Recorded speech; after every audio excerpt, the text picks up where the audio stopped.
नमस्कार स्टूडेंट्स। आज हम मन्नू भंडारी की प्रसिद्ध कहानी अकेली का अभ्यास करेंगे। उससे पहले कि मन्नू भंडारी के जीवन परिचय और उनका जो साहित्य है उसके बारे में थोड़ी सी जानकारी प्राप्त करें। मन्नू भंडारी का जन्म ईस्वी सन 1931 में मध्य प्रदेश के भागपुर नामक ग्राम में हुआ था। मन्नू भंडारी के व्यक्तित्व के विकास में उनके पिता का बहुत बड़ा योगदान रहा है। वे दिल्ली विश्वविद्यालय के मिरांडा हाउस में प्राध्यापिका रही है। आधुनिक कहानीकारों में मन्नू भंडारी का नाम बड़े आदर से लिया जाता है। मन्नू भंडारी ने कहानी, उपन्यास एवं नाटक विद्या को अपनाया है। मैं हार गई, 3 निगाहों की एक तस्वीर, यह सच है, एक प्लेट सैलाब, त्रिशंकु, आंखों देखा झूठ आदि कहानी संग्रह है। आपका बंटी, स्वामी, महाभोज, कलावा आदि उपन्यास है। बिना दीवारों का घर नाटक है। प्रस्तुत कहानी में गांव की एक महिला के व्यवहार एवं मानवता का चित्रण किया गया है। सोमा बुआ के जवान बेटे की मृत्यु हो गई थी। इस कारण उसके पति पुत्र वियोग की पीड़ा के कारण तीर्थों में रहा करते थे। अतः बुआ अकेली थी। गांव में किसी के यहाँ प्रसंग होता तो वे जी जान से काम करती थी। संबंधियों के यहाँ जाने के लिए मृत पुत्र की एकमात्र निशानी अंगूठी बेच देती है, लेकिन न्योता नहीं मिलता। यह कहानी एक दुखी महिला के एकांकी जीवन की संवेदना व्यक्त करती है। अब हम वह कहानी सुनाएंगे। आप सब शांत चित्त से उसे सुने।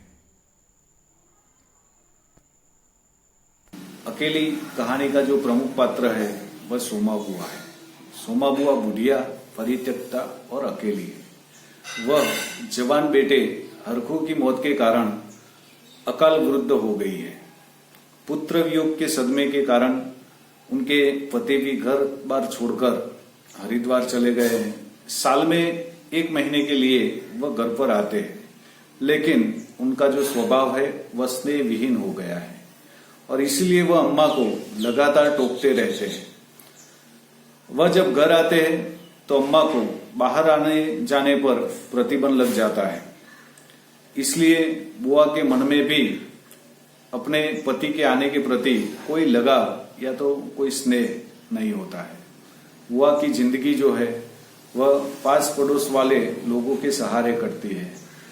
उनके घर मुंडन हो, छठी हो, जनेऊ हो, शादी हो या गमी का कोई भी प्रसंग हो, अम्मा वहां खुद ब खुद पहुंच जाती है और छाती फाड़कर काम करती है। अब कुछ दिन बीते, उनके पति आए हुए, दोनों के बीच कुछ कहासुनी हो जाती है और इसलिए अम्मा दुखी होकर बाहर बैठी हुई है। वह अपने बालों में तेल डाल रही है। उसी वक्त ऊपर से अपनी पड़ोसन राधा भाभी नीचे उतरती है और पापड़ सुखाने के लिए नीचे आ रही है। उसने दुखी अम्मा को देखा, तुरंत प्रश्न करती है कि अम्मा तुम दुखी क्यों हो? तो वह बताती है कि देख राधा, ये जो किशोरी लाल है उनके बेटे का मुंडन का प्रसंग था, इसलिए मैं उनके घर गई थी।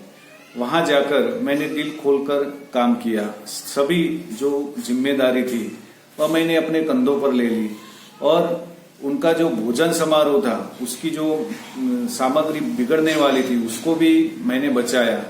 तो किशोरी लाल जी और उनकी जो दोनों बहुएं हैं वो खुश हो गई और अम्मा से कहती है कि अम्मा आज तुम न होती तो हमारी बद उड़ जाती, हमारी इज्जत चली जाती, तुमने तो हमारी लाज रख ली।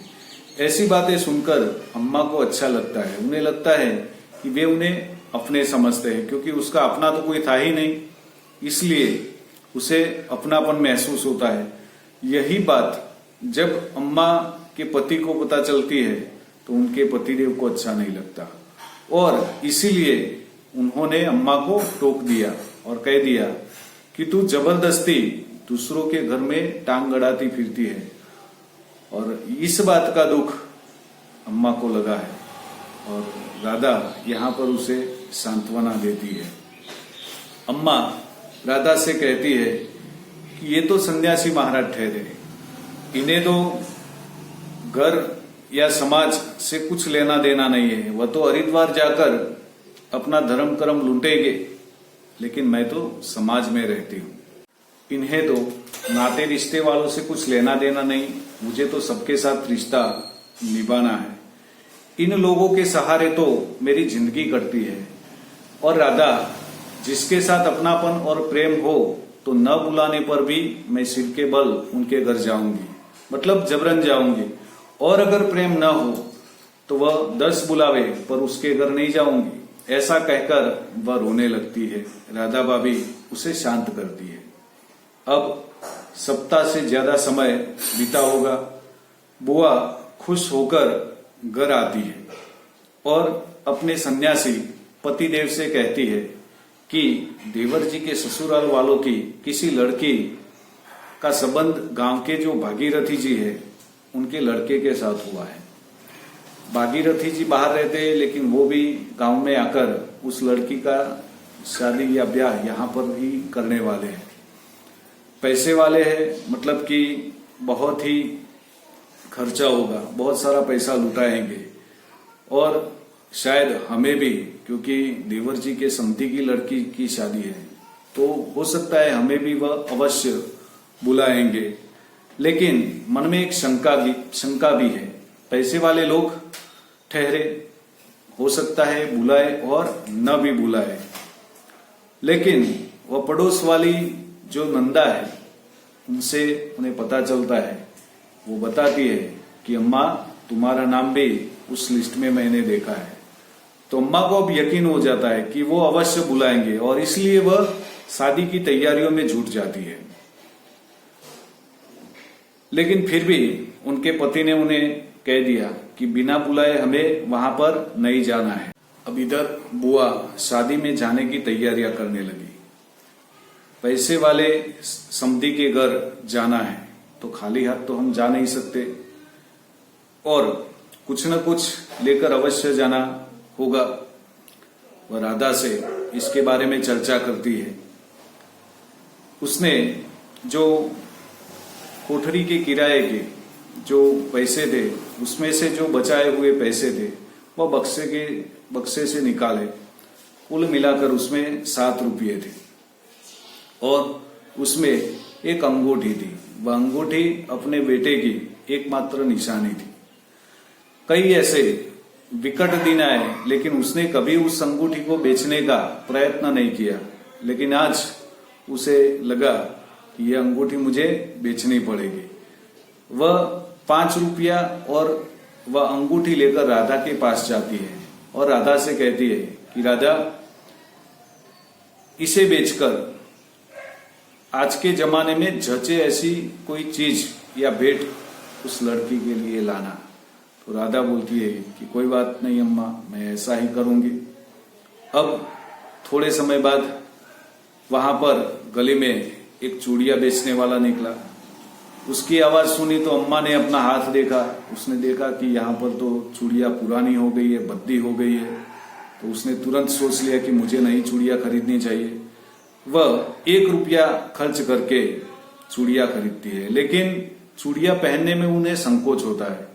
उनके बेटे के मरने के बाद कभी भी उन्होंने ऐसे गहने आदि कुछ नहीं पहना था, लेकिन आज पहनती है, लेकिन उसे ढंग कर रखती है पूरा दिन।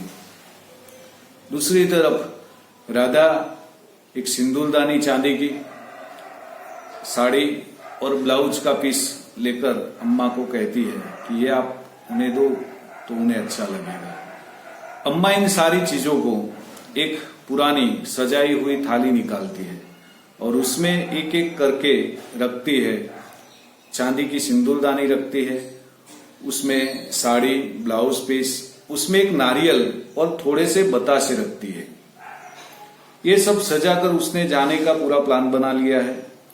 दूसरे दिन सुबह में जब वह राह देखकर बैठी हुई है कि न्योता अब आएगा, साड़ी जो सफेद थी उसको उसने पीला रंग कर दिया है, लेकिन उसे लगा कि उसमें अभी कोई चमक नहीं आई, तो तुरंत राधा से पूछती है कि राधा इसमें चमक क्यों नहीं है। तो राधा ने बताया कि अम्मा इसमें कलफ लगा दो। वो कलफ लगा देती है और उसको सुखा देती है। अब उसे लगा कि अब सब सारी तैयारियां हो गई है, अभी न्योता आएगा। दोपहर हो जाती है, वह राह देखकर खड़ी है। लगातार उसकी नजर वहां पर खिड़की पर है, वहां पर जो रास्ता है वहां पर है, लेकिन कोई भी वहां पर आता जाता दिखाई नहीं दे रहा है। वह शाम के 7 बजे तक वहां पर खड़ी रहती है, शून्य मयस्क अवस्था में वहां पर खड़ी है। राधा उसे देखती है तो उसे दुख होता है कि इतनी तैयारियों के बावजूद अम्मा को न्योता नहीं मिला, इसलिए उसे दुख लगेगा। तो उसने कहा कि अम्मा खाना नहीं पकाना क्या, 7 बज गए, अब तक क्या कर रही हो। अम्मा जैसे ख्वाब से जागती है, तुरंत वो बोलती है कि हाँ बनाना है। फिर वो घर में जाती है, चूड़ियां निकाल देती है, वो जो थाली में सजाई हुई सामग्री थी उस सामग्री को जतन से एक बक्से में रख देती है, साड़ी को ठीक ठाक रख देती है और फिर खाना बनाने बैठ जाती है। तो यहाँ पर आप सबने देखा कि अम्मा अकेली है, उसका कोई नहीं है, परिवार में भी कोई नहीं है, पति है लेकिन न हो ऐसा ही है, क्योंकि उनका कोई प्रेम भरा स्वभाव उन्हें जीवन में देखने को नहीं मिला। 20 साल से उनका बेटा मरने के बाद वह लगातार ऐसा एकाकीपन जीवन बिता रही है। तो यहाँ पर हमने देखा कि अकेलापन क्या होता है, वह अम्मा से हमें देखने को मिलता है। मास्क उतार कर बातें करोगे तो बाकी बातें अस्पताल में करोगे, इसलिए दोस्तों मास्क पहनना जरूरी है।